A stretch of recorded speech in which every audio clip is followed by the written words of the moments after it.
Have you ever just completely impulsively bought something you didn't even really want and then later thought, why on earth did I do that? Well, welcome to the fascinating and honestly slightly terrifying world of human compliance. In this explainer, we're unpacking the legendary work of Robert Cialdini. This guy actually went undercover for 3 whole years, posing as a sales trainee, a fundraiser, you name it, just to figure out the hidden mechanisms that weaponize our everyday decisions. And what he found is that our choices are actually being hijacked before our conscious brains even have a chance to log on. So to understand this, we have to look at biology. In nature, a mother turkey will nurture literally anything that makes a specific cheep cheep sound. Researchers even put a tape recorder inside a stuffed polecat, which is her natural enemy, and she nurtured it. It's an automatic shortcut. And here's the thing, we humans are wired in a remarkably similar way.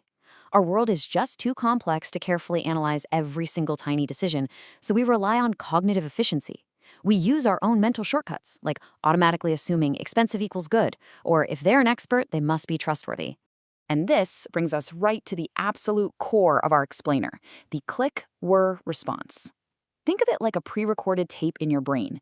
The click is a specific trigger. Maybe it's a fancy title on a business card or a free sample at the grocery store. And the whir is your unthinking, totally automatic behavioral response. Most of the time, these shortcuts serve us incredibly well. But the danger? The danger is that compliance professionals know exactly how to deliberately counterfeit these cues. They are literally just pushing our buttons to trigger an automatic yes. To pull back the curtain on this matrix of influence, here is our game plan today. First, we'll look at reciprocity and commitment. Second, social proof and liking. Third, authority and scarcity. And fourth, I'll give you a practical defense playbook. All right, let's dive into section 1, reciprocity and commitment. To show you just how powerful these rules are, think about the year 1985. Ethiopia was completely gripped by extreme famine and deprivation. People were starving. Yet they somehow managed to send $5,000 in disaster relief to earthquake-hit Mexico. Why would they do that? Because they were repaying aid that Mexico had given to them 50 years earlier. It's mind-blowing, but it brilliantly illustrates the rule of reciprocity. That deep-seated, very human need to repay a favor is so incredibly potent that it overpowers extreme poverty. When someone does us a favor, even one we didn't ask for, it creates an obligation that can totally overwhelm our own personal preferences. And that biological urge can be weaponized into what's called the rejection then retreats tactic. Cialdini himself got caught by this. A Boy Scout asked him to buy $5 circus tickets. Cialdini said no. Then the boy strategically retreated and asked, well, will you buy some $1 chocolate bars instead? Cialdini hated chocolate, but he bought 2. By starting with a huge, absurd ask and then stepping back, the seller creates a perceived concession, and your brain suddenly feels obligated to make a matching concession. This tactic is unbelievably powerful. In fact, it's exactly how G. Gordon Liddy escalated a totally ridiculous, rejected $1 million kidnapping scheme into the infamous $250,000 Watergate burglary plan. Now, moving from reciprocity to commitment. It turns out that even tiny commitments radically warp your self-image. Take the foot-in-the-door technique. Researchers asked homeowners in California to put a massive, really ugly public service billboard on their front lawn. Predictably, only 17% agreed. But for another group, they first asked them to display a tiny little 3-inch safe driver sign. Weeks later, they asked that second group for the giant billboard, and a staggering 76% agreed. That small, seemingly harmless commitment completely shifted how they saw themselves. They were now civic-minded citizens. And actually, this exact same psychological mechanism was systematically used in Chinese POW camps to slowly, methodically reshape loyal American soldiers into collaborators through trivial written concessions. And this brings us to the lowball tactic, which proves that commitments literally grow their own legs. Picture this. A car dealer offers you an irresistible price. You say yes.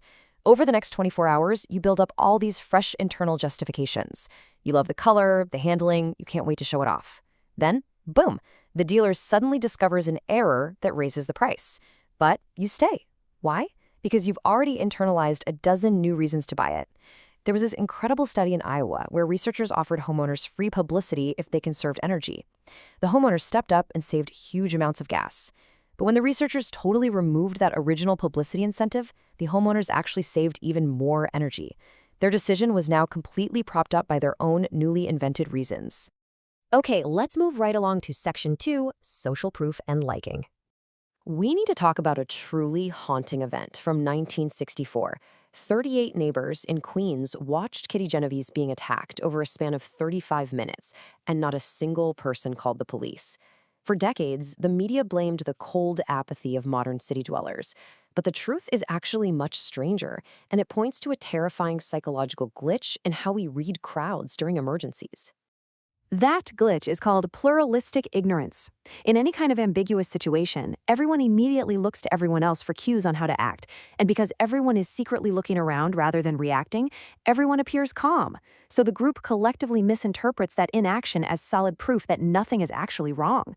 It literally paralyzes us. Cialdini actually used this knowledge to save himself.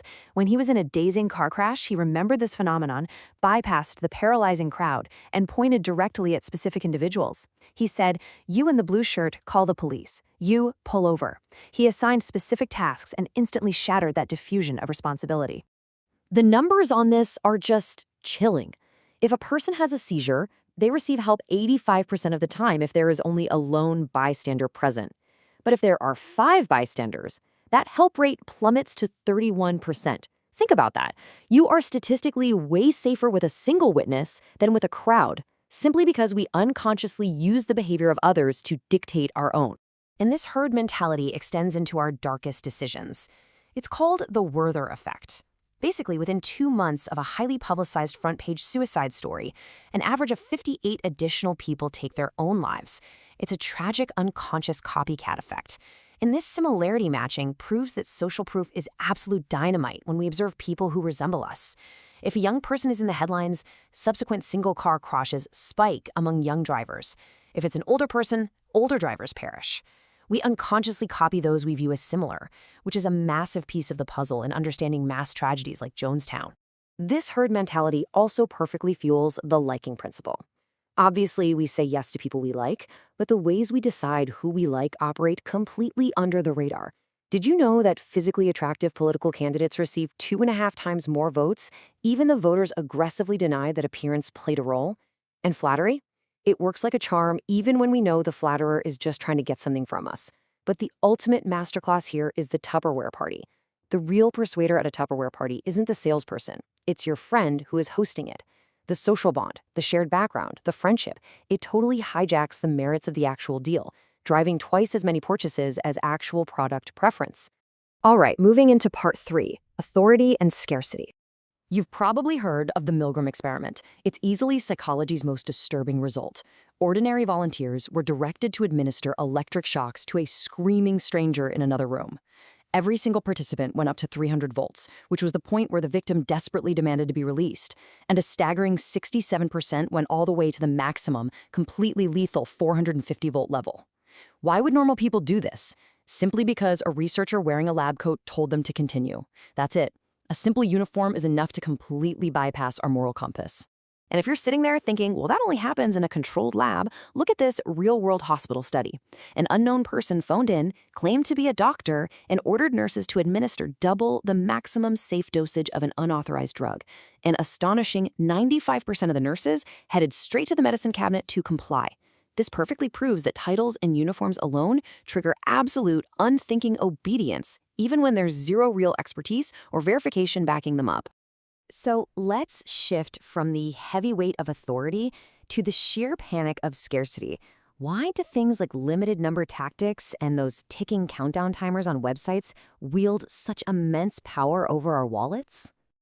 To figure this out, researchers did a famous experiment. They gave participants either a jar with 10 cookies or a jar with just 2. The people who got the 2-cookie jar rated those cookies as more desirable, more attractive, and more costly. But here is the crazy part. They didn't rate them as better tasting. Scarcity massively inflates our wanting of an item without improving the actual experience of the item itself. But wait, it actually gets even more intense. It's not just rarity that triggers us, it's the sudden, dramatic loss of abundance. When participants actually watched their 10 cookies get taken away and reduced to 2, their desires skyrocketed way higher than those who only ever had 2 to begin with.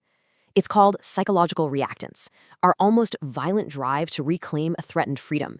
It's explosive.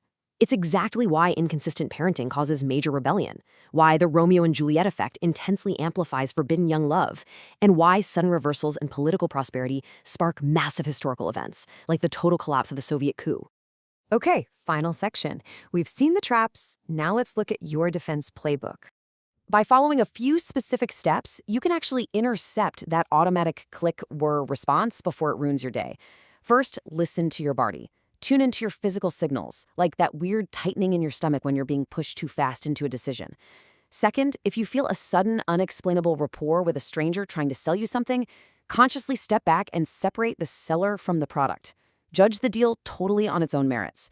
And third, when you feel that surge of competitive arousal over a scarce or limited time item, use that exact emotion as a blaring red alert signal to just pause.